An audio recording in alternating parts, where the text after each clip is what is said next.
that just put him over so much. He was also in Ring of Honor. He's supposed to be at that Ring of Honor event we were at, but then he was in New Japan, and then WWE came after him and said, you know what, this guy's really hot. We need to pick him up. Same with Nakamura. I mean, like we talked about numerous times, not many people know Nakamura, but you have these hardcore wrestling fans who just watch whatever wrestling they can get their hands on the internet, on YouTube, wherever, and they just pick these guys up and they get a little following, and you pretty much you get a fan following, and then they bring them to the WWE, and then everybody's like, wow, never seen this guy before, but so and so told me about him, so now I'm a big fan. Yeah, and I had said this for the longest time. The two wrestlers that I've always wanted to see come from TNA to the WWE were AJ Styles and Samoa Joe. And we finally have that. I mean, I wasn't a religious follower of TNA because I'd feel like every time they'd start a program, they switch it real quick, and they still do that. Yep. I mean, they change champions like it's, a new fad. Changing their underwear, pretty much. Yeah. So, I mean, now we get to see both of them. And now we'll also get to see another superstar who got previewed by WWE on Twitter, which we'll get into in the next segment. Mm-hmm. But, yeah, I mean, it's just, I don't know how they're going to work this out, but I hope they do not turn AJ Styles heel. He's your biggest face right now, and they can't afford. If he goes, then who do you have left? They've already tried Dean Ambrose, who does get a good pop, but I just don't feel that they want to push him to be champion. Maybe it's Cesaro. Who knows? But the only person I can think of who is so over with the fans, who is a WWE talent, but he's hurt right now, is Seth Rollins. And if he comes back, you know damn well he's going to get a pop. Oh, he's not coming back as a heel. No, he would come back as a face. So at this point, you need to figure out who you're going to start pushing as your heel. And the only one that you could probably do right now, because the fans are basically against him, is Roman Reigns. I'm sorry to say, but nobody is on the Roman Reigns bandwagon. Even on Raw, Anderson and Gallows have a successful debut against the Usos. Roman Reigns comes out at the end for a little retribution, revenge, and he gets booed. He's supposed to be your top guy. He's supposed to be the man. He's supposed to be the face of the organization, and it's just not happening that way. Nope, no siree. The man who used to be the face of the organization made a little comment on Twitter talking about his return Monday Night Raw on, I think, May 30th. John Cena returns, and I really don't know where they're going to place him in there. I mean, I don't think he goes right to face Reigns. I assume not. I feel like you don't even need John Cena in the main event right now because you have so much deep of a talent pool. I mean, you could put him with somebody you're trying to get over, but then again, a lot of times John Cena buries whoever he's facing. We saw that with Rusev at the WrestleMania. Why do I feel like at SummerSlam we're going to get Roman Reigns, John Cena? It could. I mean, if they want to turn him heel, not John Cena, if they want to turn Roman Reigns heel and get him to be booed. What if that backfires on them, though? I get the concept. I get the idea. It makes sense. But both of them are not liked. So you get a scenario where fans are going to be like, this is boring. They're like, they don't want to see them wrestle each other. Kind of like how we got shoved down our throats, Randy Orton and Sheamus for so long, that on the Monday Night Raw after WrestleMania, fans were chanting for them to get out of the ring. I don't know. Because, like I said, you have John Cena, who only has a certain set of moves. Roman Reigns with only a few set of moves. And it could happen. It could be chanting, this is boring. It could be chanting, this sucks. Wrestling fans have known to revolt and chant what's on their mind. So if I was a booker, if I was in head of Raw writing right now, Would I want to have Roman Reigns and John Cena for SummerSlam?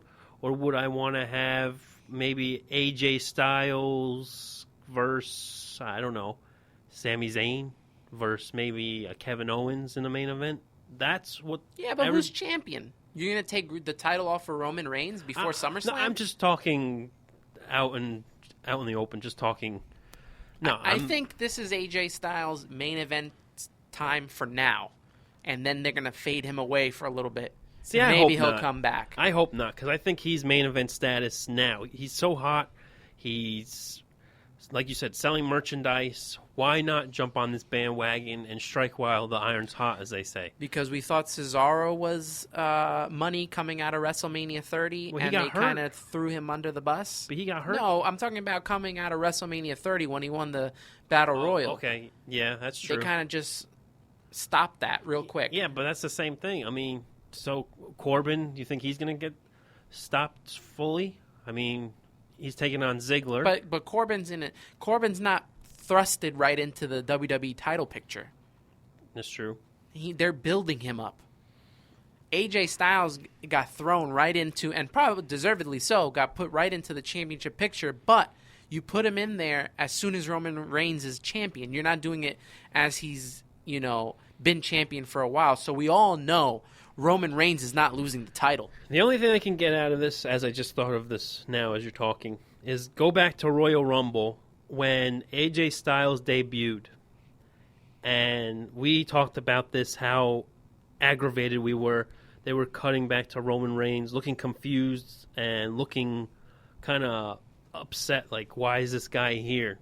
Now, I guess, are they going to use that as a backdrop to the storyline type of deal? Like, maybe they'll continue on and do something about that, because if we remember correctly from that Royal Rumble, when AJ Styles came out, Roman Reigns just kind of stopped in his tracks and was like, is this for real right now? This guy's here? That's kind of the look on his face that he was giving everybody. And I feel that... But they didn't even give AJ Styles a proper entrance because they kept the camera the whole time on Roman Reigns. That's what I'm saying. Like, they were trying to get his emotion more than AJ Styles. So, I don't know. It's frustrating. It is frustrating. Something else that's frustrating is these women are not getting enough time on TV. Still, after you did this whole thing with the women's title, you're not giving them enough time to where we have a match between Natalya and Emma, who both are great competitors, and they're not getting enough TV time to tell a story. Let them tell a story. I mean, you have time. Let's not put in... You got 3 hours of time. Let's not put in some crappy promo with Goldust and R-Truth. Or do some ridiculous backstage segment that's not needed. Can we get some time for these women? Well, apparently it was a revolution, and it kind of like fizzled out. And I'm not going out on a limb here. They had the best match at WrestleMania 30. That match stole the show. That match made the show. Mm-hmm. And it beat out Shane and Undertaker. It beat out Ambrose and Lesnar. It beat out the main event. And these girls still can't get time on TV. You have a whole bunch of them. And it's not just one or two girls. It's not like we have Trish Stratus, Lita, and then the rest of the girls are Stacy Keibler, Tori Wilson, who can't wrestle. No, you have a bunch of women who can wrestle. Give them time. I'm going to do a little experiment come next Raw. I think I'm going to time how long they actually are. Yes, on TV. From here on out, time how long these girls' matches are. Mm-hmm. And even backstage segments. Yep. You can do that. Take it even one step further. I mean, it's frustrating. I'm getting frustrated talking about it right now, but it's like we're beating around a dead bush. You keep doing the same thing. If you're not going to put the women on, then why do you have a women's championship, and why do you have these women wrestling? They get so much time on NXT. They main event NXT. Why can't they do that in Raw and SmackDown? One of their most highlighted segments was Lita winning the world title. I mean, winning the women's world title. That was a main event on Raw. That was one of their biggest segments they did. Mm-hmm. And so for some reason, they can't do that. Some reason they can't put the women together, and they can't put a tag team division together. Who is in creative? Because that's what I want to know. Who's writing these storylines? WWE, you hit Anthony Rivera's nerve so hard. He's fuming right now. But I would agree with you 100%. Like, they talked about this revolution. They had all these women debut. They changed the title. They got rid of that stupid, ridiculous Butterfly Divas Championship that remind me of somewhat Britney Spears 90s pop music or whatever. And now you can't even give them enough TV time. We talked about this before. Give them an hour show on the network. You have a network, for God's sakes. Give them an hour. That's all you need. You could have a TV taping before SmackDown. You could have a TV taping before Raw. Have it strictly women's time or whatever, an hour. If you want to integrate it into Raw and SmackDown, you could do that. You can do your little tiny short 5-minute segments and do that as well. But if Natalya and Emma are wrestling, I want to see a match between them. I don't want to see this short stuff. And then don't give me a long Brie Bella match. Mm-hmm. I want to see these girls wrestle. It goes back. They say one thing, and then it lasts for about a week, and then it goes back to the same part. They think we're stupid, the fans, and we'll forget about it. But we won't, and it's just annoying. But it comes down to the thing where you have no competition. And when you have no competition, you can do whatever the hell you want, and you can just throw something against the wall and say, hey, this is our pay-per-view. Hey, this is our WrestleMania this year. Hey, this is Monday Night Raw. And you know what? Just deal with it, because people are going to watch it anyway, because not many people have the Pop Network. Not many people are going to know who Ring of Honor is. They know WWE. And until another big juggernaut comes, which unfortunately I doubt will happen, WWE can just get away with whatever the heck they want to do, because they have nobody blowing smoke up their you-know-whats, telling them, hey, you need to change the product and start getting competition, because you're going to lose in the ratings. And where I always criticize TNA, and you and me both do this, we both criticize TNA. One thing they're good at is promoting their women. They've done it for so long. For so long, they've promoted their women's wrestling, and it's been pretty good. They've had pretty good wrestlers like Gail Kim and Velvet Sky. And I just, you have Paige, Natalya, Charlotte, Emma. Why can't Sasha Banks, why can't they get more time, more segments? They should have at least a match an hour on Raw. One match an hour on Monday Night Raw. Instead of me seeing for 20 minutes to start Raw, we get Shane, or you know what, not Shane. Shane doesn't come on and talk for 20 minutes. Stephanie and Triple H. Do I have to see a monologue, a 20-minute to half an hour monologue between Stephanie and Vince and Triple H? Do we really need that? No. It's a week after week, the same crap. What happened to starting Raw off with a couple of matches, getting right into it? They don't do that anymore. Well, I would even love to see a backstage segment. Have maybe, I don't know, Emma attack Sasha Banks in the back, and then bring her out and have like a chair shot or something, you know? Like, do something out of the ordinary. Don't just start out with a promo every single Monday night. Like you said, we don't need to hear 20 minutes of just nonsense of the same thing about how you fans are jealous and you'll never amount to anything and blah, blah, blah, blah, blah, blah, blah, blah, blah. Enough is enough. These girls can all wrestle. Yes, all of them. That's the thing. All of them. It's not like how it was in the mid-2000s when you had these girls basically as eye candy. These girls can actually go in the ring, put on a match, make it entertaining, and make you want more. And more.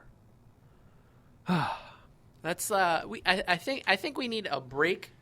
We need to calm down a little bit. I need a little water. Yeah, we need right a break. now. And when we come back, we'll get into SmackDown. What happened? Titus O'Neil made his return. And I heard in a little dark match, so we'll get into that as well. And then we're gonna spend some time on TNA, and not for the right reasons, but we got to talk a little bit about TNA, what's going on there, and a certain TNA superstar made his debut on NXT. He's also owed some money, I heard, but we'll get into that as well later. Yeah, we'll get into that. This is Anthony the Ant-Man alongside Keith Logan the Loganator. You're listening to Ringside Rumble Radio on Spreaker.com.